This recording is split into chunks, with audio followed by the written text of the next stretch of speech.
This video is brought to you by Gateway Subaru. Higher standards.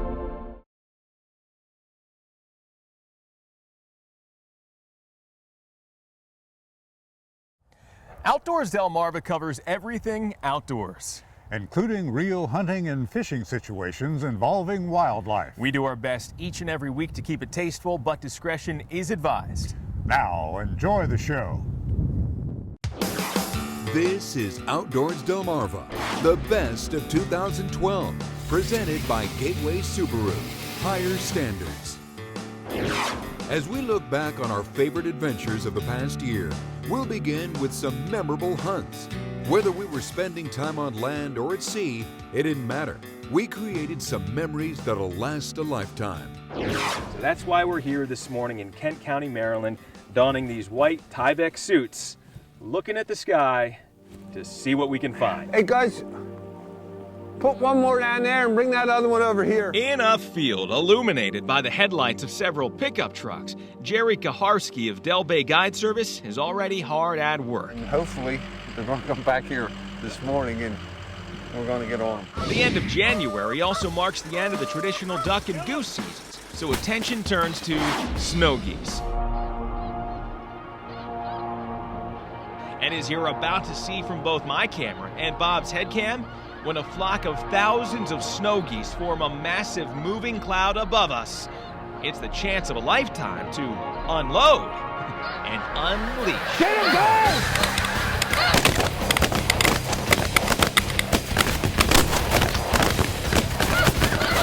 Reload! Reload! Reload! Reload! Reload! And over the years now, we've seen an increased number of cow-nose rays, to the consternation of some of the oyster aquaculture facilities and people who are trying to raise clams, because the cow-nose rays, they'll eat clams and crabs and things like that on the bottom of the bay. You know, you're talking about critters that weigh 40 to 60 pounds. And what's now become prime hunting grounds for bow fishermen. And after a brief struggle to get within gaff range, it's finally time for an up-close look. If the look gets a little crazy when we're trying to shoot one, I don't know if you can see that or not. But they say that's how they crush the oysters and clams. If you feel that one time, I mean, it's hard to run. For those of us who hunt in the state of Maryland each year, we get our license, we get our hunting and trapping guide.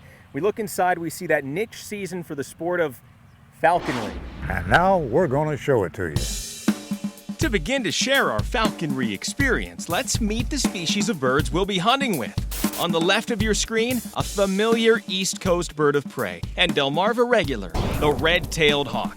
On the right, the Harris hawk, a species popular with falconers around the country, but indigenous in places like Texas and out west in Arizona and New Mexico. Come on, let's go. Come on. Call it just a walk in the woods if you want, but when David spots the first squirrel high above in a tree, we'll be working up a sweat as we use large sticks to beat on the trees, hoping that Hope will hone in on her prey.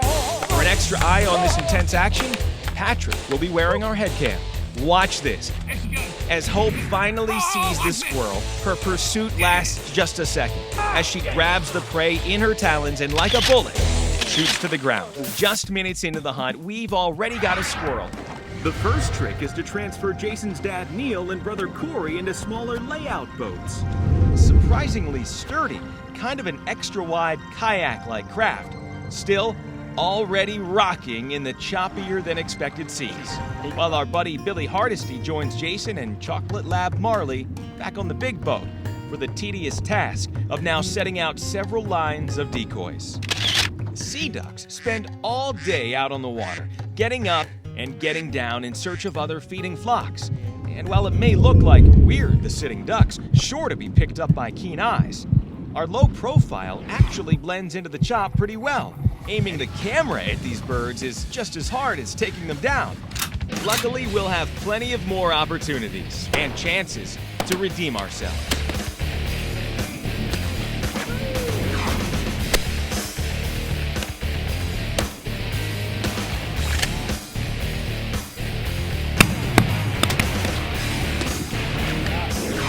With each down duck, Jason and Billy return for a retrieve, either using a net to scoop up a scoter, or option number 2, sending Marley into action to lap up a longtail. But it's fun, it really is. But for this waterfowling family and friends with a newfound passion, it's been a morning to remember, to hone skills and log hours out on the water. Experience you can't only measure in ducks. Get outdoors, Delmarva!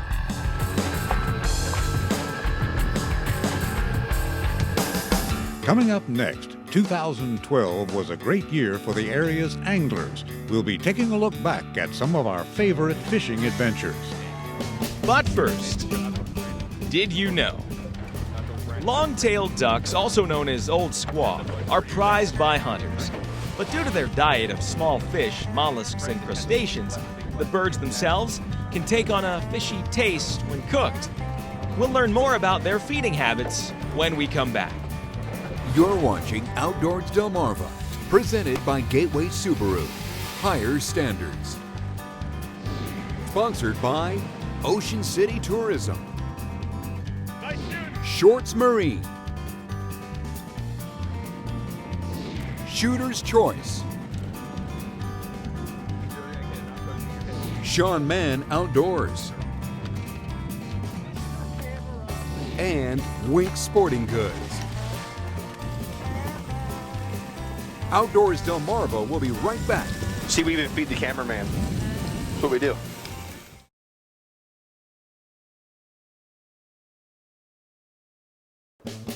Did you know?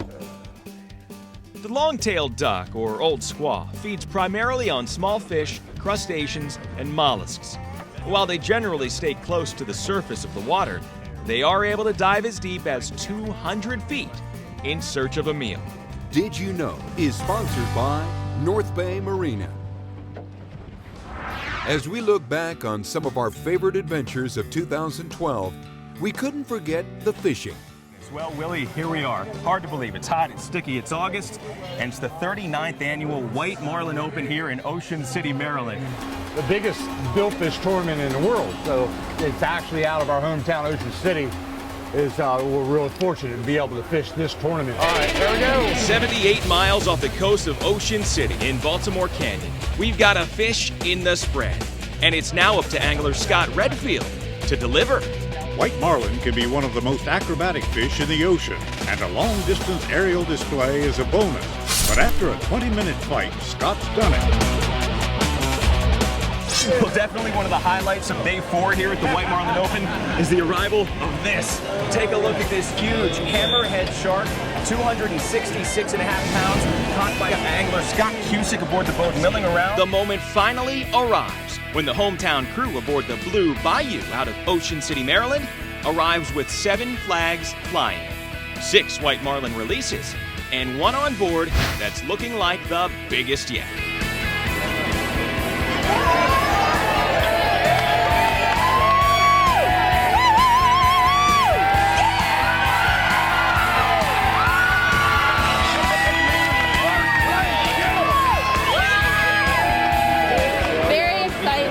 It's his dream. They're very tasty eating. So it's a very liberal limit. We allow 25 fish per person at 12.5 inches. But when you're fishing with Captain Brian Waslavek, instructions for First Mate Jonathan also include putting a few holes in a chum bucket and setting out a few shark lines. His experience has taught him, like when he caught this big thresher in these parts just last season. The predators seem to follow the prey, about 10 miles further off the coast, finally settling into a well-known area above an old shipwreck. And with plenty of structure to get comfy in on the sea floor, the sea bass are known to linger. And we're realizing the results, finally pulling in some keepers, with most just exceeding the 12.5-inch minimum. Just made it. Starting to get to the point now where it seems like every time we get the bait over the boat, we're hooking up. Problem is trying to find the keepers. Take a look at, we've got one right here. Boy, that's a pretty one. But then you compare it to this. Now, one thing that's really cool about black drum fishing is you can hear these fish in the water underneath the boat. Come here, I want to show you something. You can actually hear those drum making that sound gonna make things real quiet right now and see if you can actually hear that sound. As soon as we get this fishing boat, let's get the rest of these rods in the water. Finally, after 4 hours of waiting, listening, and hoping, the Lil Angler 2 is hooked up. Sometimes you just gotta wait them out. Came up to the surface after a hook too. You're gonna be able to reel them in, or we're gonna need a harpoon. Yep. Oh, got it. Whoa! He's gonna go right at about 50. As advertised. As advertised. And although electric reels will make the retrieval easier should we hook up, this is still busy fishing. And with gloved hands for protection, anglers seeking tilefish and other deep water species will constantly have to feel to make sure they're dragging bottom, where these mysterious deep dwellers live in Pueblo-style holes in the mud. It's like a whole nother world down there at the bottom, isn't it? Yeah, it's pretty productive. I mean, we've only been doing this for about the last hour. I think we got about 10 or 11 fish in the box, and probably 2 or 3 more coming up now. With fish after fish arriving on deck, this day aboard the Quintessa is already a success. Get outdoors, Delmarva. And cut.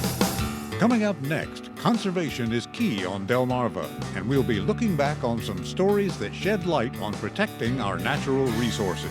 Don't go anywhere. Outdoors Delmarva will be right back. This is Outdoors Delmarva, the best of 2012, presented by Gateway Subaru, higher standards. We're looking back on some of our favorite adventures from the past year. Let's look back at some of the research and conservation efforts happening right here on Delmarva. I recently had a chance to hop aboard one heck of a boat and learn how researchers keep track of the fish that call the Delaware Bay home. There's no mystery surrounding the name of this boat. It's fittingly called the First State. But as Captain Mike Garvilla navigates this 65-footer through the winding Lipsick River out onto the Delaware Bay, you might be wondering what we're up to. We should know by the time of year of what type of fish, what fish are in the bay and river, what species. When it's time to pull the net in, well, that's when these researchers spring into action. While some mortality is to be expected, as they sort through the various aquatic species they've scooped from the bay, they'll be working quickly to handle them with care, collect data, and return most specimens to the water as quickly as possible. Male 830. Well, we mostly took a mixture of smooth dog and spiny dogfish. Took a fair number of squid. What we're doing now, we brought a batch of oysters out of the conditioning system where they've been held at spring temperatures, and we've brought them gradually up to summer spawning temperature. And what they're getting ready to do now is to start stimulating with gonadal material from a couple of sacrificed oysters to try to trick them into thinking that spawning should start. Put simply, the introduction of sperm and eggs from these oysters sparks copycat behavior in the others. And as broadcast spawners, one seems to set off the next, with the small clouds of each ingredient mixing in the water. People don't realize how valuable the horseshoe crabs are to us. They use their blood and a product made from their blood that test every drug you take. So we're going to go ahead and drill this male, put a tag in, drill right here. Okay, we'll put a tag in, the next number, 92, coming down the water. And at one Delaware wildlife area, homes designed for ducks are attracting a different kind of tenant. We're at Little Creek Wildlife Area. It's a public hunting area and an area that's managed for wildlife. Ladies and gentlemen, meet the Screech Owl. It has a band on it already. We already have previously banded it. And for DENREC, research is research. And after years of banding these opportunistic owls, valuable data has provided insight into the bird's home range, lifespan, and habitat use. And while tiny, these are still very effective birds of prey. So anyway, this was a very successful day, and get outdoors, Delmarva. Coming up next, we never know what we're going to get into next. The wild and wacky when we come back. Don't go anywhere. Outdoors Delmarva will be right back.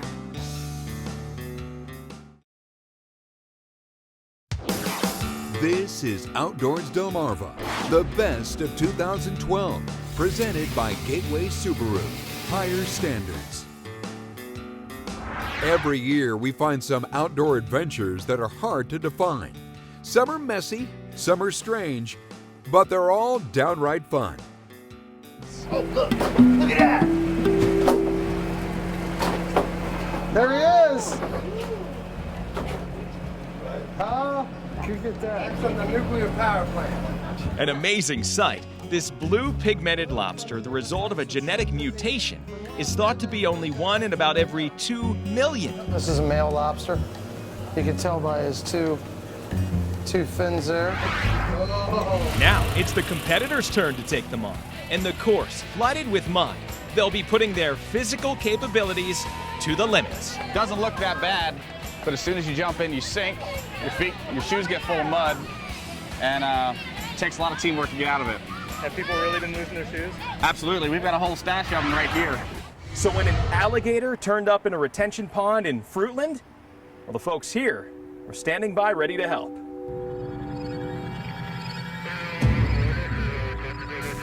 The day, September 5th, 2012. The location, a retention pond in Fruitland, Maryland.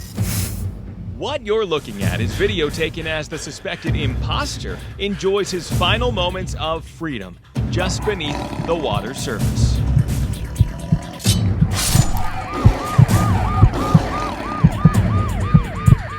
Let's find out where he's going. And to tell us, joining us right now is Bonnie Kellerhouse with the Tri-State Zoological Park. Hey, Bonnie, how are you? I'm good, thank you. All right, well, I see you have your hands full. I do. Tell us about your new friend. This is an American alligator. It is a male. And he is approximately about 5 foot in length, which means he is probably about 5 to 6 years old. Parasailing, baby!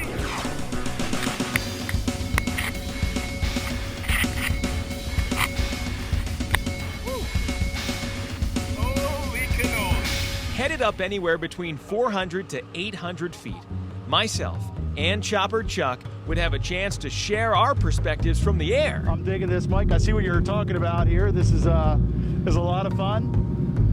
It's kind of weird not having anything under your feet. Yeah, but you're also about to learn where my 3-year-old daughter got her scream from. 3, 2, 1.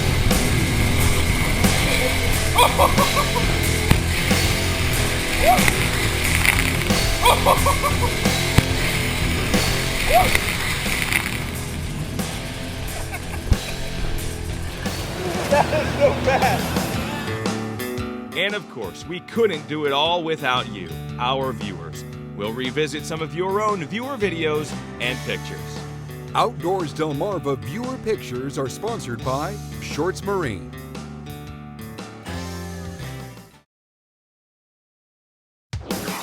This is Outdoors Delmarva, the best of 2012, presented by Gateway Subaru, higher standards. Sponsored by Ocean City Tourism, Shorts Marine, Shooter's Choice, Sean Mann Outdoors, and Wink Sporting Goods. And now it's time to check out a few of our favorite videos and pictures from 2012. As the crowd counted down, a stuffed muskrat by the name of Marshall P. Muskrat was lowered down to the ground. Oh, check that out. What in the world? I don't really kind of know what I'm looking at, but we'll just put that right back. Pat Mariner is on the board this summer with a nice white marlin. Pat was fishing aboard Sweetie's Dreams with Captain Tim Pulis out of Indian River last weekend. Jenna Beetler from Fruitland took this nice shot of an osprey. Viewers Carl and Cherie Petty recently headed out on the Waikamaco River for a boating trip that involved water skiing. Get our dog Well, that look back was a lot of fun, and we just wanted to take this opportunity to thank you, our viewers, for making 2012 such a memorable year. And who knows what we're going to find in 2013, but I'm sure it's going to be even more outrageous. So for my buddy Mike Parker, I'm Captain Willie Dykes, wishing you a happy new year and reminding you to get outdoors, Delmarva. Come here, come here. Come here.